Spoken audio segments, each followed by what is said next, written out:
예, 이제 내일 0시, 그러니까 조금 시간이 지나면 유엔 안보리의 대북제재 결의안이 공식적으로 표결에 붙여서 채택 여부가 확실해집니다.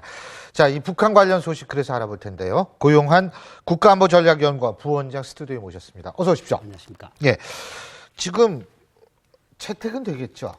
저는 이번 주 월요일 날도 어느 스튜디오 나와서 수요일이나 목요일이면 된다고 이야기를 한 적이 있거든요. 그러니까 아니, 지난주에 사실 저한테 그런 말씀 방송에서는 아닌데 네, 네. 아주 정확하게 3월 2일이나 3일 정도에 말씀하셨는데 진짜 네. 그렇게 되네요. 네, 그러니까 그게 이제까지 러시아가 조금 좀 자기 존재감이 무시되고 예. 이러니까 이제 좀 약간 몽리라고 표현을 하는 그런 예. 걸 했는데 그렇다고 전 세계가 찬성하는 거를 러시아가 반대한다는 건 말이 안 되거든요. 그러니까 자기네 의견을 조금 반영을 해서 예. 한 거죠.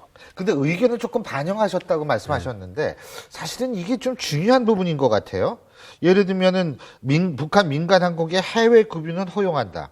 러시아가 극동 지역에서 채굴한 석탄을 북한 나진항에서 다시 이 수출되는 거는 허용한다. 그게 급유라는 게 예. 평양에서 모스크바 가고, 예. 그러니까 자기 베이징 가는 비행기는 상관이 없을 거 아닙니까? 평양에서 모스크바 가는 비행기는 일주일에 한 번입니다. 그 비행기가 평양에서 기름을 싣고 모스크바까지 오는 비행기를 기름을 싣고 와서 예. 다시 돌아가는 기름을 급유를 해주겠다는 거예요. 근데 그거는 사실 큰 의미는 없다고 생각을 합니다. 해외 인력이 거기 간다. 해외 파견 인력이 그런 얘기 있던데 아닌가요?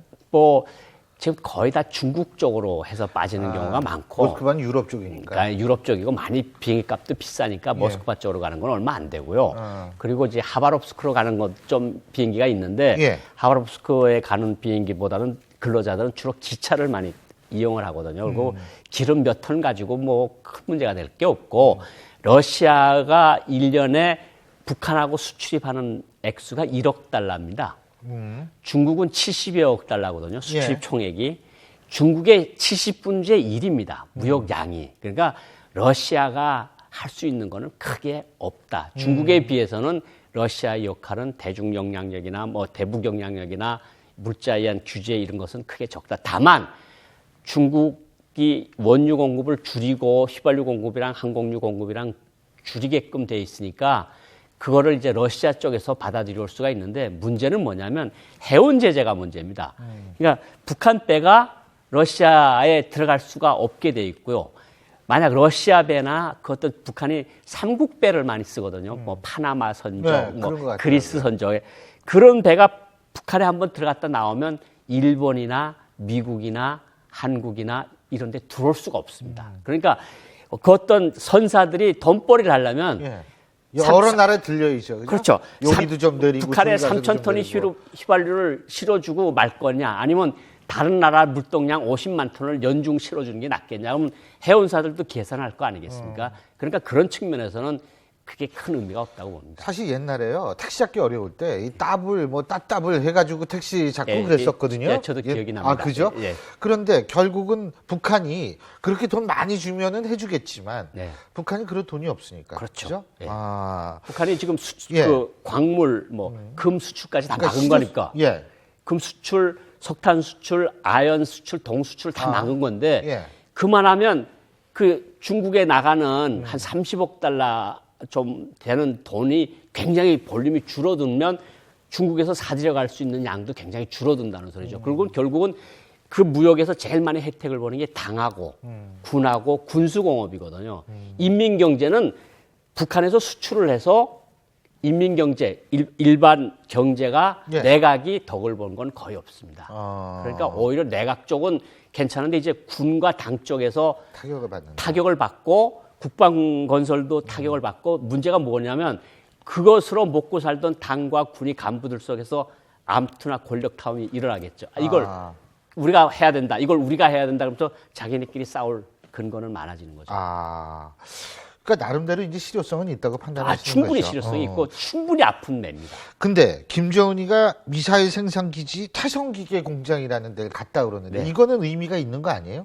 미사일 생산하는 데니까. 그렇죠. 그 평안북도 태성이라는데 이제 예. 태성기계 공장 있고 미사일 부품들을 만드는 공장으로 알려져 있는데 당연하게 예. 너네가 제재를 하겠으면 하라. 우리는 더 많은 미사일을 만들어 쌓아 올릴 거야. 이 국제사회에 도전하는 거거든요. 그러니까 원래대로 하면 이런 때는 소나기 올 때는 피하라 그러지 않습니까? 예. 근데 이 사람은 지금 소나기가 막 내리려고 그러는데 지금 나와 있는 거거든요. 그러니까 지금 국제사회에 대한 도전이고 반항이고 이것으로 보면 될 것 같습니다. 근데 또 좀 재밌는 게 뭐냐면 뭐 청와대를 타격하겠다. 1번, 뭐 2번 미국 본토도 뭐 타격하겠다. 이렇게 큰 소리 뻥뻥 치고서 그 다음에 나오는 게 150만 명이 자원 입대 의사를 밝혔다. 네. 과거에도 혹시 이런 거 들어보셨어요? 제가 76년도에 대학교를 다닐 때 예. 판문점 미루나무 사건 아시죠? 예, 그럼요. 도끼만행 8.18. 사건. 예, 예. 예.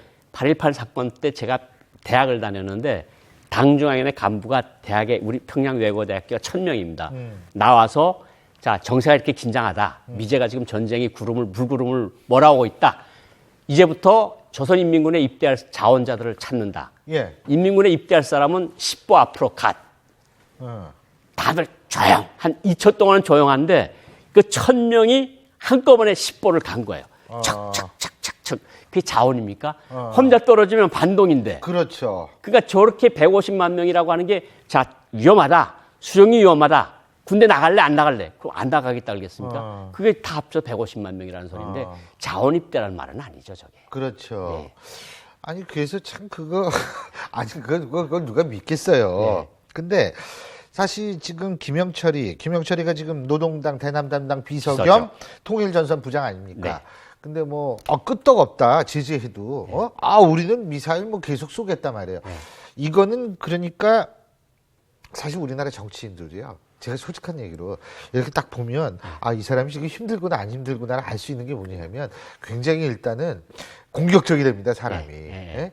두 번째는 뭔지하면 공격적이 되면서 굉장히 말이 많아지거나 좀 그렇게 되거든요. 김영철도 그런 스타일이 아닌가. 이번에 네. 실수를 했다고 보는 게 제가 찬찬히 읽어보면서 예. 이 사람들 북한 사람들 논리는 겁니다. 우리는 제재하면 제재할수록 우리는 더 커진다. 우리가 제재 안 받고 살은 적이 언제 있느냐. 그런데 제재를 받기 시작한 거는 실질적으로는 2006년도부터 제재를 받기 시작을 했고요. 예. 제재가 많이 아픕니다. 그러니까 북한 외교부의 공식 임무 중에 하나가 김씨 가문이 예. 내린 임무 중에 하나가 국제 제재를 풀라. 이게 외교부의 첫째가 하는 임무 중에 하나입니다. 그만큼 아프다는 소리인데요.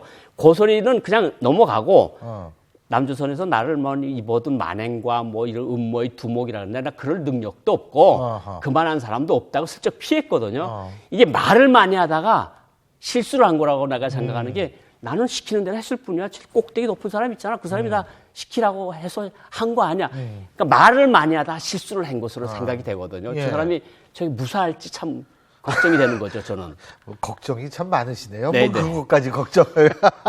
근데 어쨌든 지금 굉장히 좀 힘들 거라는 생각이 드는데 자 3월에 한미훈련 있고 5월에 노동당 대회 있고 그럼 김정은의 도발 수위는 계속 올릴 것이다. 그렇죠. 이거는 마찬가지죠. 제재가 있어도 제재가 이제 오늘 발표되면 예.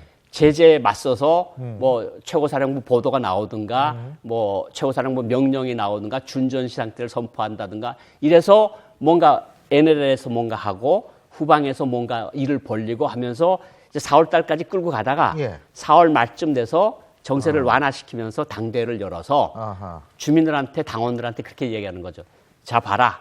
전쟁이 먹구름이 B-52가 오고 B-2가 와도 우리 원수님이 없다. 다 물리치고 어. 당대 승리자의 축전을 여는 거 아니냐. 이런 그림을 그리려고 그러는 거죠. 참 알겠습니다. 오늘 발표를 듣고 다음에 또 말씀 듣겠습니다. 오늘 말씀 여기까지 듣겠습니다. 고맙습니다.